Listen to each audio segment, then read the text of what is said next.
Boker Tov, Isrou Chag Sameach à tout le monde.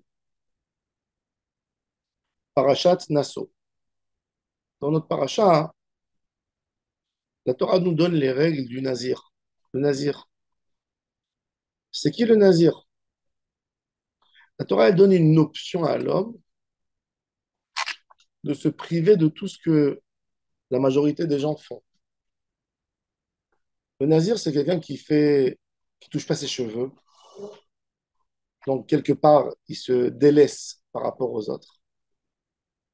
C'est quelqu'un qui ne boit pas de vin, mange pas des raisins. Donc, ne boit pas de vin, c'est pratiquement, il assiste pas dans aucune soirée, ce monsieur, puisque il y a toujours du vin à table et il doit s'éloigner.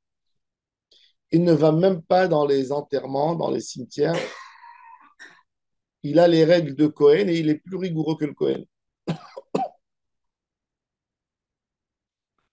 Et la Torah, elle donne cette option.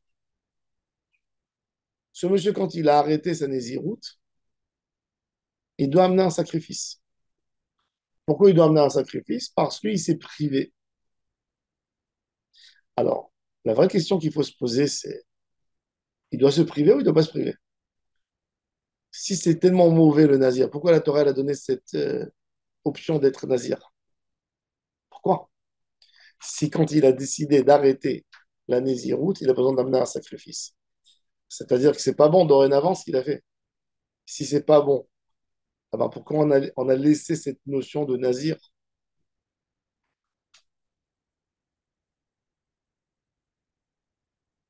Le Rambam nous dit que l'homme juste, c'est un homme que toute sa vie, il va au milieu.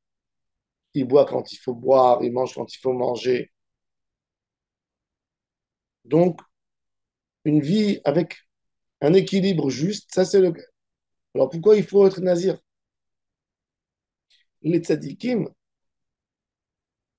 font le tikkun, c'est-à-dire ils boivent du vin et dans l'occasion, quand ils boivent, eh ben, ils font des brachot à tout le monde, comme Yitzhak a demandé à son fils du vin pour qu'il puisse faire la bracha, qu'il ait de la joie quand il fait la bracha. C'est-à-dire que le tzaddik, il ne s'éloigne pas du olamazé. Prend le olamazé et il le fait monter de niveau. Alors la vraie question qui se pose, c'est quoi le but du nazir? Est-ce qu'il faut, si par exemple je vais demander à un rave, qu'est-ce que je dois faire dans ma avodat Hashem? Je dois être nazir? Il y a deux manières de s'éloigner de la Havera et de devenir tzaddik. Première, c'est de quitter tout. M'éloigner de tout le monde, ne pas parler les conversations avec tout le monde, ne pas manger, ne pas boire ce que tout le monde mange et boit. Il y a un autre travail, c'est un travail beaucoup plus dur, qui réclame un travail quotidien de tous les jours, de faire le tri entre les choses interdites et les choses autorisées. Mais les deux sont importants dans la vie de l'homme. Quand un homme baigne dans les tentations, je ne dirais pas la Havera, pas tenir, pas considérer les hommes comme des fauteurs, mais quand quelqu'un baigne dans les tentations, il ne s'est jamais privé de rien du tout. Il a envie de manger, il prend la voiture, il va au restaurant. Il a envie de s'habiller, il rentre dans la voiture, il va au Canyon, il s'achète. Il a envie. Il s'est jamais dit non, il s'est jamais retenu de faire quelque chose. Ce monsieur, quand il a envie de se rapprocher à Hachem, ouais, il lui faudrait euh, un éloignement extrême de tout, se priver de tout. C'est comme quelqu'un qui a fait des prises de sang et on lui dit, tu as le sucre à la limite du diabète, tu as le cholestérol à fond, tu as les artères bloquées. C'est une question de un petit moment pour arriver à une catastrophe. Dans ces moments-là, il n'a pas le droit de chercher le juste équilibre. Parce qu'il ne sait pas si la crise ne viendra pas après un repas. Donc, qu'est-ce qu'il fait? Il arrête tout, tout de suite. Il arrête tout. Il boit que de l'eau, des choses sans aucun cholestérol. Il descend au minimum possible. Il essaye de faire une cure, il se nettoie, et doucement, il va essayer de trouver un conseiller. Trouver un conseil, comment retrouver le juste milieu. C'est exactement cette même manière qu'il faut faire dans la Rouhaniyut. Le Rambam nous dit que quand quelqu'un il voit qu'il a été atteint par quelque chose, par une mauvaise mida, par une tentation mauvaise, et lui, malheureusement, il tombe dans les mains du Yetzirah chaque fois dans la même chose. Cette personne, il a prouvé à soi qu'un juste équilibre, il n'y arrivera pas. Qu'est-ce qu'il a besoin de faire? De s'éloigner complètement un moment. Comme il dit le Rambam, méditer dans une extrême de faute. Tu vas dans l'autre extrême, tu restes un moment, et doucement, de l'autre extrême, tu reviendras au milieu. Et ça, c'est l'idée du nazir.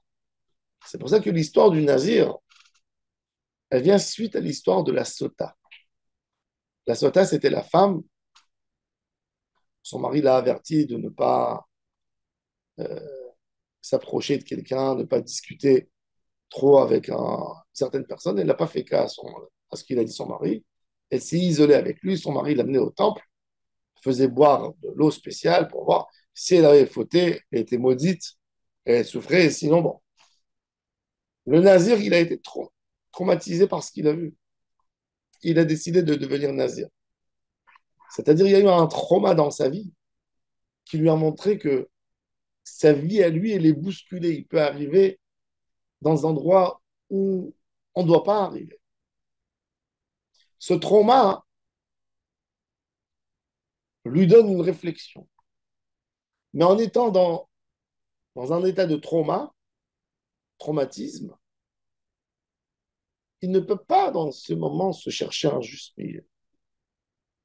Pour que ça soit influent sur son âme, ben, il devra aller pousser à l'autre extrême et là-bas revenir au juste milieu. C'est-à-dire que c'est vrai, le travail du nazir, il n'est pas bon. Mais il est là pour sauver quelqu'un.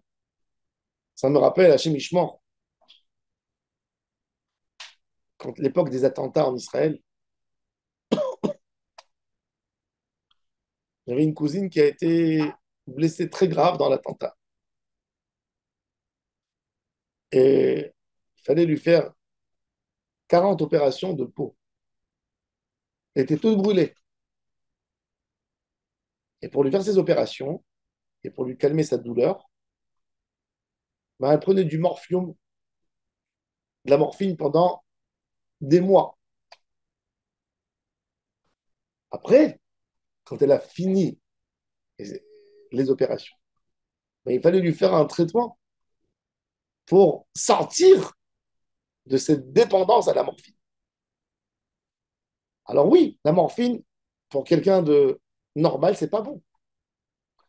Dans sa situation, c'était bon.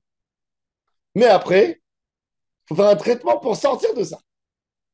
C'est exactement le travail du nazir. Le nazir, la Torah lui a dit, tu sais, fais une sorte de neder pour quitter un certain comportement que tu as. C'est vrai, c'est pas bon parce que normalement, un homme, il doit trouver le juste milieu. Mais tu n'arrives pas à le faire. Alors la Torah, elle te dit, vas-y, fais un neder, interdis-toi tout. Doucement, tu vas retrouver la bonne route et tu vas retrouver ton juste milieu. Quand tu arrêteras le nazir, oui, il va s'avérer qu'en fin de compte, c'est pas ça qu'il faut. Et c'est pour ça qu'il a besoin d'amener un corban parce que tu es devenu nazir. Mais en même temps, ça te sauve. C'est vrai, l'idéal, c'est qu'on soit des hommes justes. Comme il dit le Rambam dans le chemin du milieu, on ne se penche pas sur aucune extrême, ni de droite, ni de gauche. On va toujours dans notre travaux d'attaché. Mais en même temps, quand quelqu'un il sait que malheureusement, il penche vers le Yetzer Hara, eh ben, dans chaque chose, à chaque niveau, la Torah elle nous apprend que pour s'éloigner du Yetzer Hara, tu es obligé d'aller à l'autre extrême. Et rien qu'après, doucement, doucement, tu reviens à ton juste milieu après que tu t'es mis beaucoup dans l'extrême contre ton caractère qui te pousse à la Avera. Rien qu'après, doucement, doucement, tu reprends ton équilibre et tu reprends le juste milieu. Ça veut dire le moyen pour lutter contre la tentation, c'est d'aller à l'autre extrême. Et rien qu'après, on revient au milieu. Et ça, c'est l'idée que la Torah nous a donnée dans le Nazir, comment être épargné et comment être sauvé du Yetzirah. Baruch Adonai l'Olam. Amen.